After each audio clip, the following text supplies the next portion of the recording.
그럼 은행들, 미국에 있는 중소형 은행들이며 이것저것 다 대차 대조표 열어보는데 내가 평소에 아파왔던 거, 어디 뭐 심장이 안 좋아요, 간이 안 좋아요, 이런 것들, 아팠던 것들이 쭉 어떻게 돼요? 나오겠죠.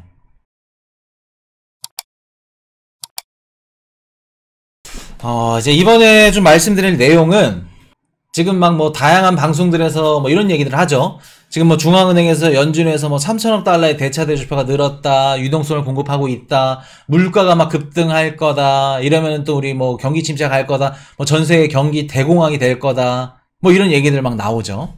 얘기들도 나오고, 지금 보시면 뭐 연준이 얼마나 유동성을 공급했고, 그리고 진짜 우리가 걱정하고 있는 코인 이슈가 막 은행 리스크 위험하다라고 얘기하는 것들이 얼마만큼 진행이 됐을까? 만약에 진행이 됐으면 연준한테 돈을 얼마나 빌렸을까? 궁금하시죠? 이런 것들을 알아야 앞으로 은행 리스크가 지금 어느 정도 시점에 와 있구나. 지금 뭐 도이치뱅크 위험하다, 실리콘밸리 위험하다, 이런 은행들이 위험한데 어느 정도 와 있는 건지, 지금 사태가 얼마나 심각한 건지 이걸 제가 조목조목 드리겠습니다. 중요한 시그널이네요. 이것만 알아도 지금 우리 시장이 어디쯤에 와 있는지 아실 수 있을 거예요. 미국 금융 시스템 내재 위험 무엇? 12개 차트가 보여주는 현재는, 자, 이렇게 되어 있죠. 연준 대차 대조표 축소 지속. 일단은 우리 페드 연준에서 발표를 했습니다. 발표한 자료에 따르면은 지난 15일까지, 그러니까 3월 15일까지죠. 일주일 동안 미국인들이 은행 계좌에서 984억 달러를 출금했다고 합니다. 근데 이 정도 규모가 어느 정도냐면은 984억 달러를 출금했는데 전체 예금 중에 1%도 안 되는, 쉽게 말해서 큰 금액이 아니라는 겁니다. 지금 중소형 은행에서도 돈이 많이 빠져나가지 않았다, 괜찮다, 안심해라 라는 지표가 나왔어요, 연준에서. 그리고 중소형 은행에서 1200억 달러가 출금이 됐고, 그리고 25대 대형 은행에서는 670억 달러가 유입이 됐다고 합니다. 중소형 은행에서 1200억 달러가 출금이 됐고 25대 대형 은행에는 670억 달러가 유입이 됐어. 그러면 나머지 600억 달러는 자산시장, 우리 MMF도 있을 거고, 이게 뭐 비트코인도 있을 거고, 여기저기 갔을 수 있겠죠. 뭐 채권으로 갈 수도 있을 거고. 근데 대형은행에 670억 달러가 유입이 됐다는 말씀을 드렸죠. 이게 뭐냐면 이번에 은행들이 흔들리면서 막 이런 분석들을 많이들 하시죠. 미국의 은행이 무너지면서 그 돈이 비트코인으로 들어갔대. 그거 잘못된 분석이라 말씀드렸죠. 안전한 은행에 보관을 했던 사람들이 얘네가 불안정해, 근데 더 불안정한 비트코인으로 간다? 말 같지도 않은 소리죠. 그러면 얘네들은 어디를 가야 돼요? 얘네보다 더 큰 은행, 아니면 진짜 안전한 미국 국채, 국고채를 지네들이 직접 사던가, 아니면 찰스 슈왑이라던가 피델리티나 좀 상위권 이런 은행들, 뭐 MMF 이런 것, 은행이 아니죠, 자산운용사죠. MMF나 이런 상품들. 그리고 나머지 600억이나 이런 것들은 뭐 비트코인으로 조금 갈 수도 있겠죠. 이러한 리스크 있는 자산시장, 아니 주식이 될 수도 있을 거고. 근데 이번 사태로 인해서 JP모건이나 뱅크 오브 아메리카나 시티나 웰스파고나 이런 대형 은행들이 크게 수혜를 보고 있죠. 지금 움직임이 뭐냐면 우리가 들어보지도 못한 중소형 은행에서 자금이 대형 은행으로 갑니다. 대형 은행에서 연준이 계속해서 푸시하는 겁니다. 야, 중소형 은행 좀 도와줘. 얘네들이 돈을 합쳐서 중소형 은행들로 가는, 이런 식으로 계속 돌고 도는. 찰스 스왑도 안 좋은 소식이 있던데요. 맞습니다. 찰스 스왑에서 아마 70억 달러인가 유동성이 빠져나갔을 거예요. 왜 빠져나가냐면은 찰스 스왑이라던가 아니면 뭐 다양한 뭐 이런 자산운용사들이 만들어 놓은 상품이 있어. 피델리티가 됐던 뭐 이런 자산운용사들이. 근데 그 상품들 중에서도 이율이 높고 리스크가 큰 상품들, 얘네들 거는 다 빠져나가는 겁니다. 아무리 찰스 슈왑이어도.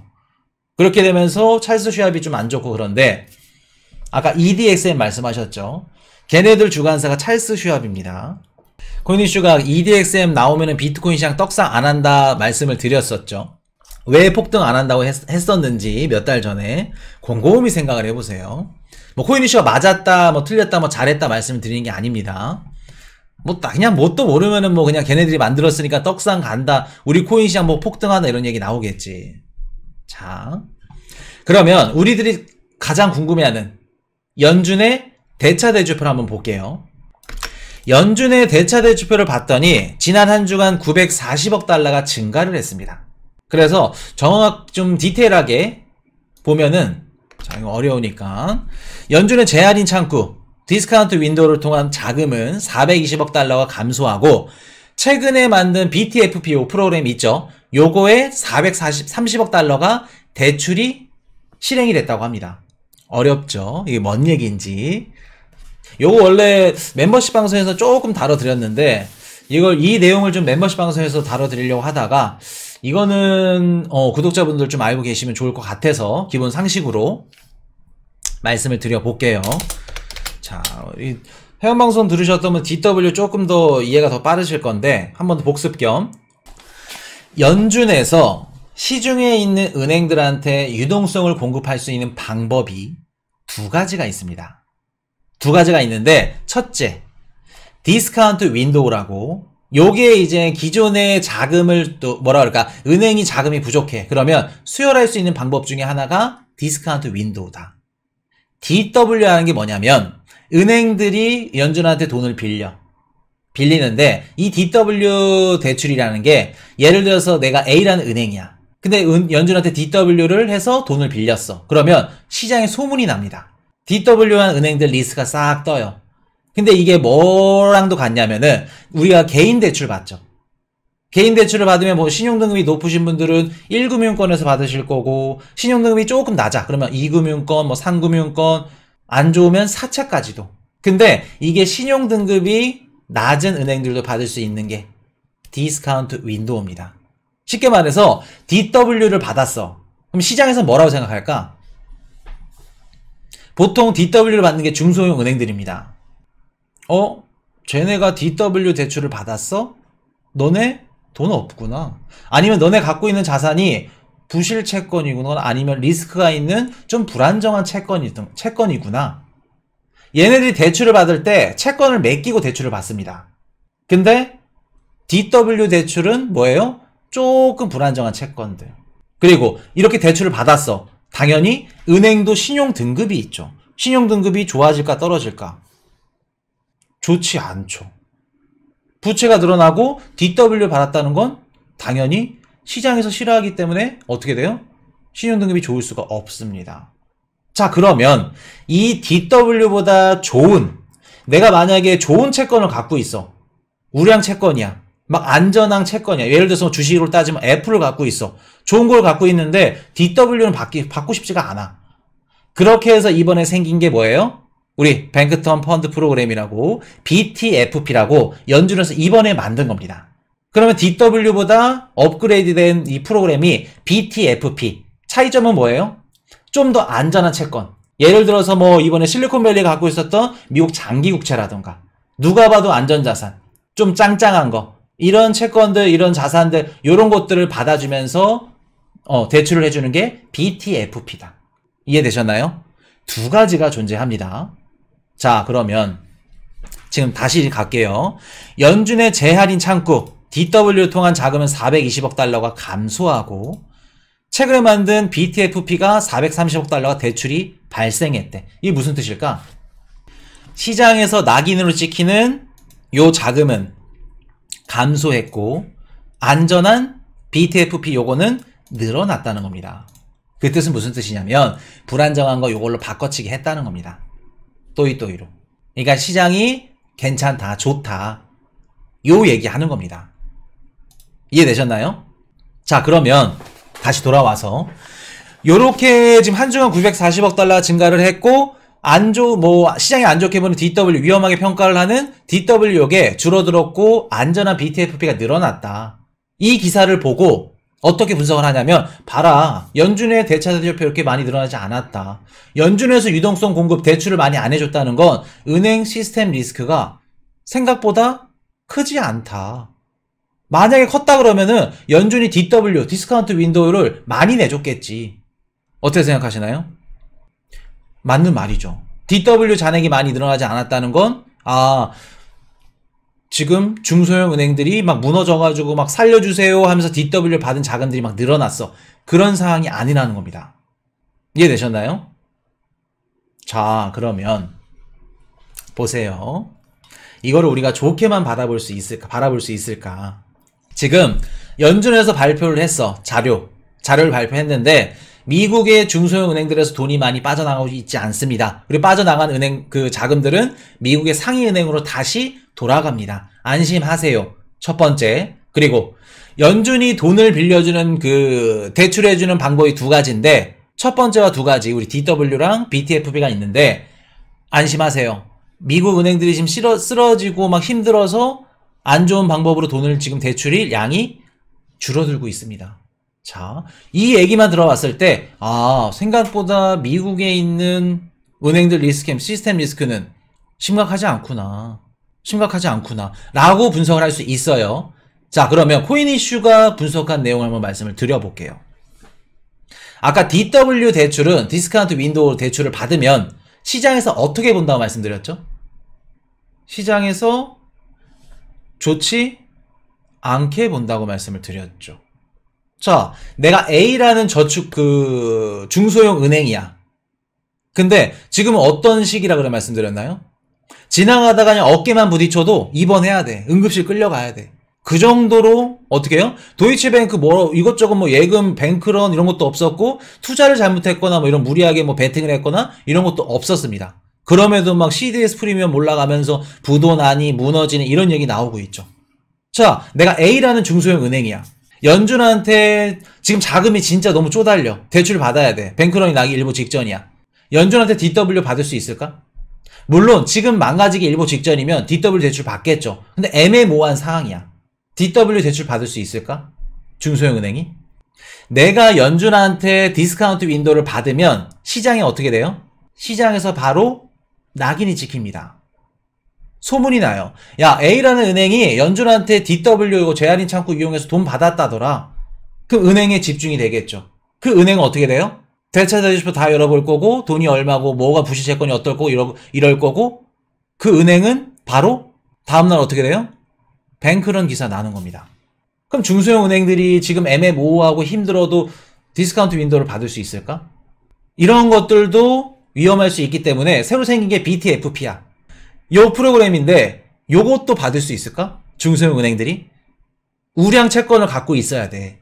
우량 채권이 없는데 요걸 받을 수 있다? 못 받죠. 그럼 코인이슈님, 중소형 은행들은 왜 우량 채권을 못 받나요? 우량 채권을 왜 안 갖고 있나요? 얘네들은 애초에 우리 시중 조달 금리도 그렇고 금리를 높은 거를 줘야 돼. 예를 들어서 내가 미국 국민이야. 은행에다 돈을 맡기고 싶어. 그러면 안전한 1금융권에 맡기고 싶어요? 아니면 4금융권에 맡기고 싶어요? 당연히 안전한 1금융권에 맡기고 싶죠. 그러면 4금융권에서는 1금융권 얘네들을 좀 제끼려면 어떻게 해야 돼요? 이자를 좀 더 파격적으로 줘야 돼.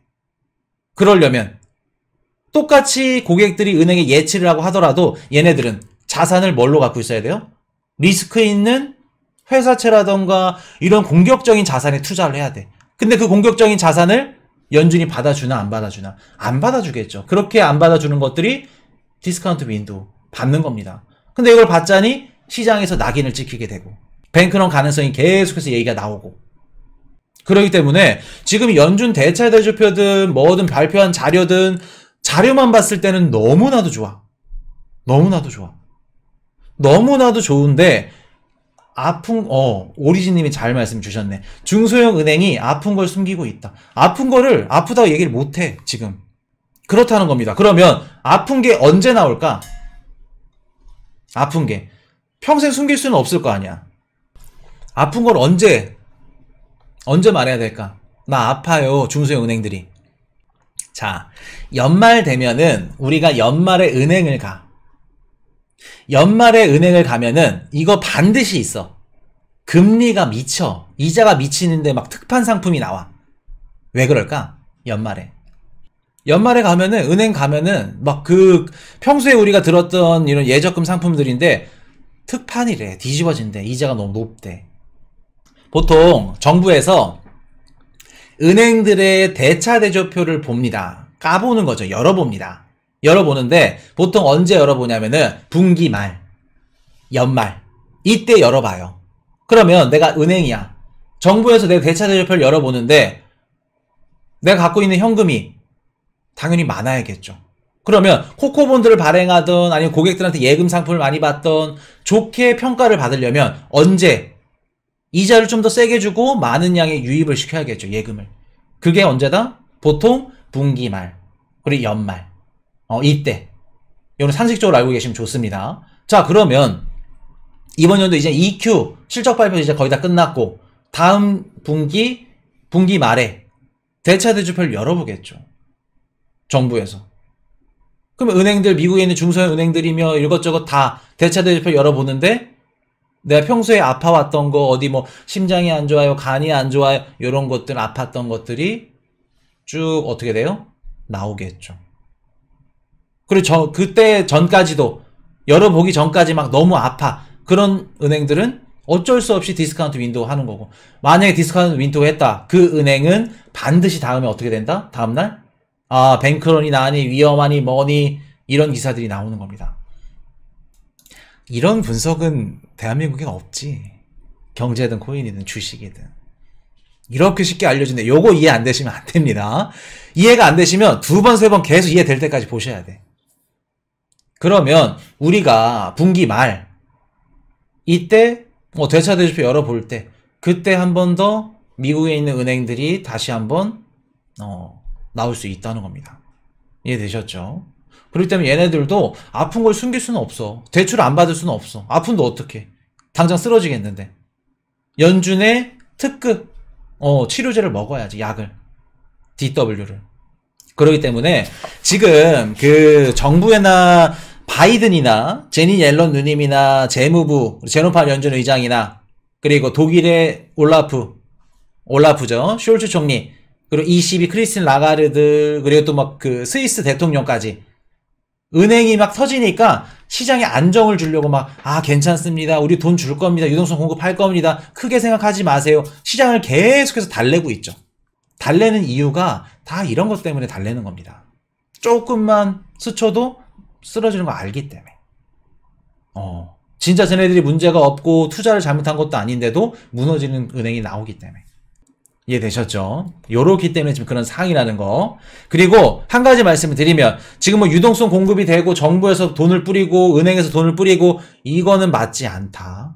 맞지 않다는 거. 우리 멤버십 방송에서 어떤 거 배웠죠? 지금 유동성 공급은 코로나 때 양적 완화가 아니다. 그때 양적 완화와 비슷한 유사 양적 완화다. 라는 말씀을 드렸었죠.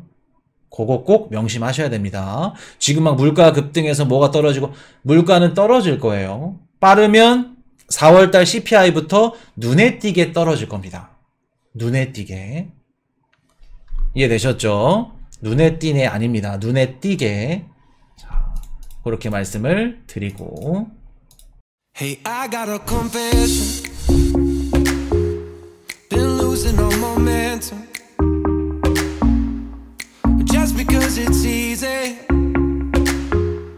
well, that don't make it better.